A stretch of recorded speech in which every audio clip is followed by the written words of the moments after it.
Got my eyes straight ahead, got my head in the game. With the red light on, I'm just waiting for the change. Keep my head down low.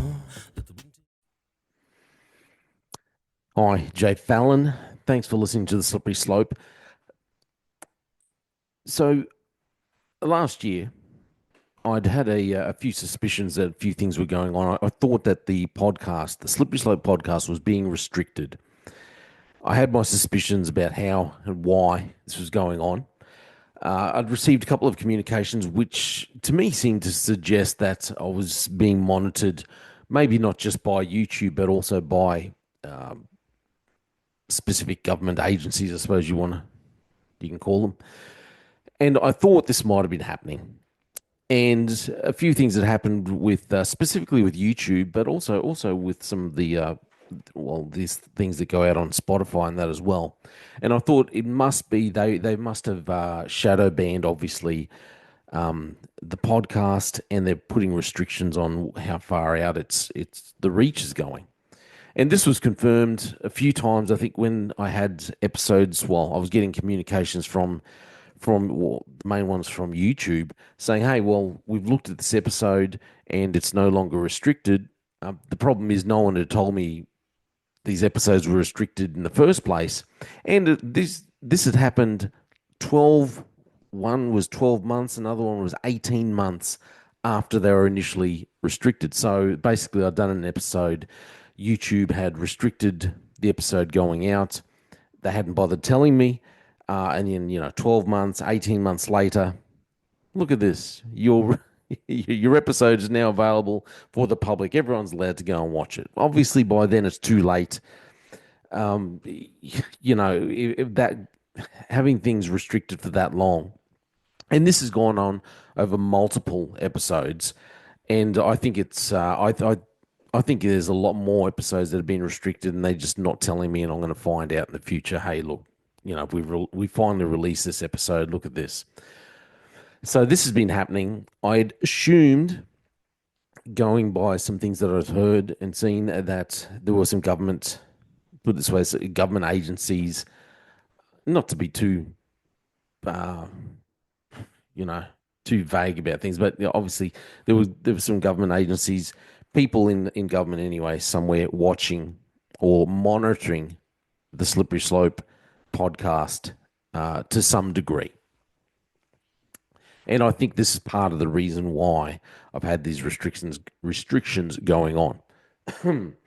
So this was basically confirmed, not on purpose.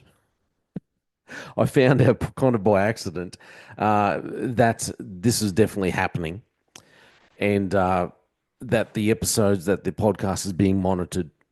So all that being said, all I'm asking you for is, if you're watching episodes of mine, please like and share. Please make a comment. Make a comment. And if you notice that you're not getting updates or nothing's coming over anymore, just flick me an email, or put a comment on older episodes, something like that I can see, and let me know. And if you're really not, and also if you have Spotify or Apple Podcasts and stuff like this, check out the episodes on those platforms as well, and subscribe if you can, or just leave a comment, leave a rating. All these kinds of things help with pushing back against the restrictions. But this is what's been going on. So anyway, if you can help, if it's in your power at all, like I said, I'm not asking for anything else, just likes, shares, comments, this kind of thing. But unfortunately, this is the way our society has gone, where governments feel so, well, how do you say it? Governments, they don't want openness, they don't want transparency, and they don't like people pushing back against the narrative that they're putting out there. So if you don't toe the line, and if you're not, and if you're putting things, releasing it in social media, and it might be just simply just clapping back at some of the things that the narratives that they're putting out, or even pointing out some of the things that they're saying that's not really 100% true, obviously they push back, and they push back in, what is now unfortunately the legal way of doing things, but it's not, which I suppose governments have always done this anyway. Governments and police, they will use, they weaponize the law. They weaponize the law against citizens who they don't agree with and they feel are a threat to them and their power. So, in some small way, I suppose that's something to be, that I can say, okay, well, at least I've been noticed.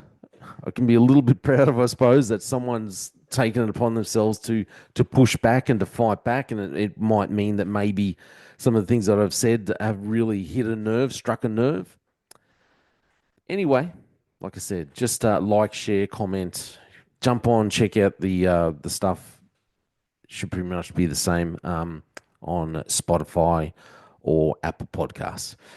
Anyway, let's get to the main thing I wanted to check out today. This is a story about QPS, and it came out a couple of days ago. A big shout out to my old mate, the trolley boy,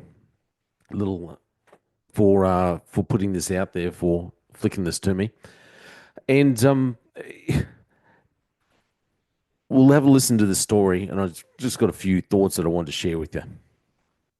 Frustration tonight in the ranks of Queensland Police following a decision to overhaul rosters on the Gold Coast. 9 News can reveal a trial will begin in January, combining all the coast stations onto a single roster. But officers fear the new system may worsen burnout. Overworked and overstretched. 100% police on the Gold Coast are feeling burnout. The frustrations of some frontline police now growing after management announced a roster overhaul. On January 25, all Gold Coast stations will move to this single roster after officers were given 7 options to vote on. What we want to try and do is better align our rosters to manage our demand so we can improve community safety, but allow our officers to be able to work a roster. It gives them a work-life balance and allows them to have less fatigue. But sources have told 9 News the changes will rely on the Rapid Action and Patrol Unit to fill station vacancies. Additionally, station inquiry sections, which handle administrative tasks like domestic violence paperwork, will be scrapped, potentially leaving general duties officers with a greater load. Will that not add to the load of officers and increase burnout? So we think there'll be greater flexibility in allowing people to do some of those functions across a broad spectrum of policing. One officer telling 9 News the feeling on the ground is that the roster isn't going to work and that a one-size-fits-all approach is strange. Claims senior management are defending. We're not taking rosters and changing them a complete 180. We're just moving them slightly so that we've got staff when the demand is. And as we go through the trial, we'll identify issues and either address them or have them included in the evaluation. The shake-up comes after the police service engaged rostering experts with the trial to run for 3 months. A similar system will also be tested in the North Brisbane districts. I've got no doubt, talking to staff, the majority of the staff on the Gold Coast want to see some change. And I think if we can give that, we'll maintain community safety a lot better. Bailey Kenzie, 9 News. Listen, I believe the main reason why we've got issues with QPS and with police all over this nation, in every state, our governments, the people in leadership, do not want functional police.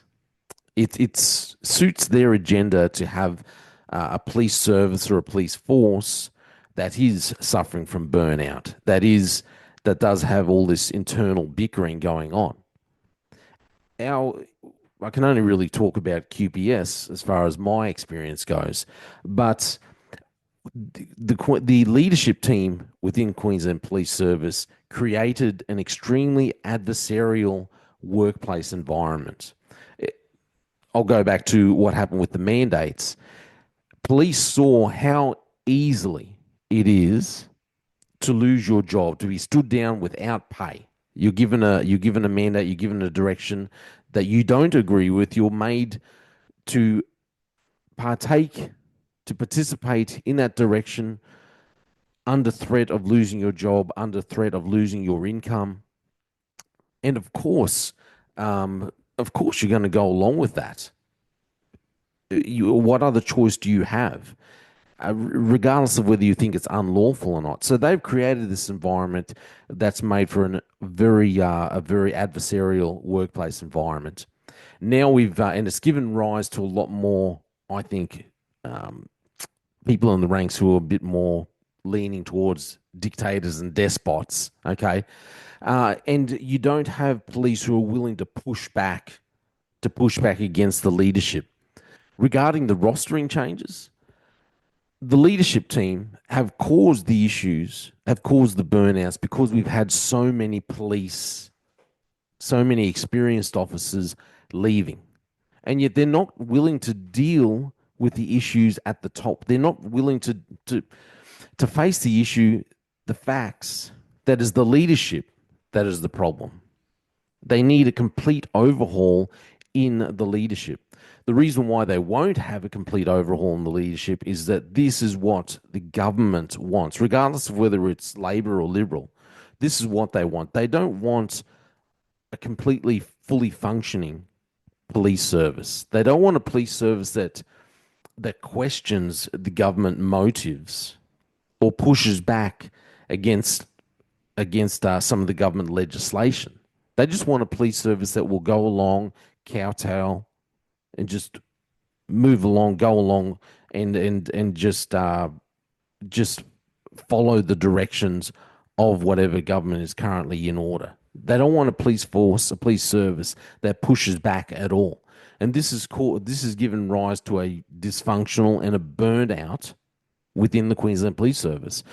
We see the main reason for the burnout is because of the lack of police officers, regardless of whether they've been able to bring their recruiting up within the last 12 months. They shouldn't have been in that position in the first place, and they're only in that position because they pushed with the mandates, pushed so many police out there, out of the service.